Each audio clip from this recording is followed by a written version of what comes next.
Wow. You hear about this? Fiat Chrysler CEO Sergio Marchionne is no fan of electric cars, even his own.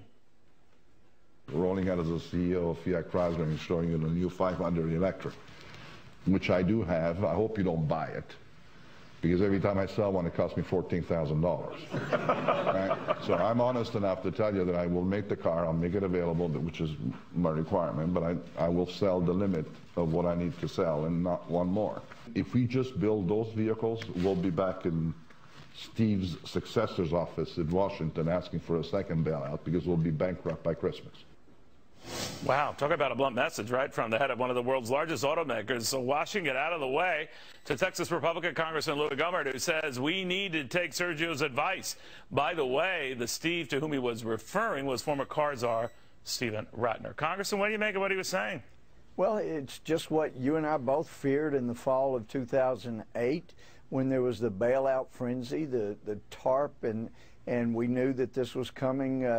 It was why you don't want government in the business of private enterprise, because you have to make and sell cars where you lose $14,000 per car.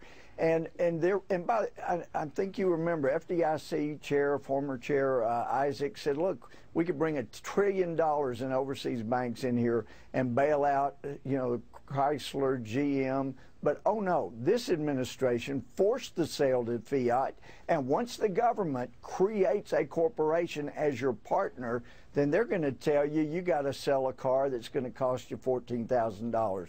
There will be a time for electric car potentially, but right now that time is not here. And so it's costing the government. It's not just costing him $14,000 a car.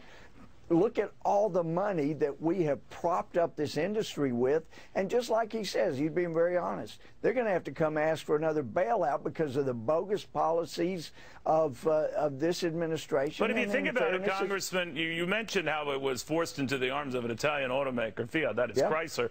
But if we knew at the time in the rescue of Chrysler and GM that one of them, in the case of Chrysler, would be rescued right into a foreign automaker's clutches, we probably would not have rescued it at all and just let that happen anyway, right? Well, no, they saw that this was happening, and actually, if you remember, Ruth Bader Ginsburg put a 24-hour hold on the bankruptcy plan. It violated bankruptcy law, violated the Constitution, and I asked someone at the Supreme Court, why in the world did you let that unconstitutional, illegal plan go through, and then Chrysler ends up in Fiat's hands, for heaven's sake? So, well, the administration's scared, apparently scared enough the court. But you astutely pointed out if force this to happen, everybody would be out of the car business. I wish we had a lot of time, but we don't. Very quickly, I mean, you worried about the precedent this set, because then we were bailing out college loans and everything else. It hasn't stopped, has it? It hasn't stopped. It gets worse, and we have got to get the government to go through withdrawal and stop playing in the private enterprise business. All right, Congressman, very good having you. Thanks so much, Thank you, my friend.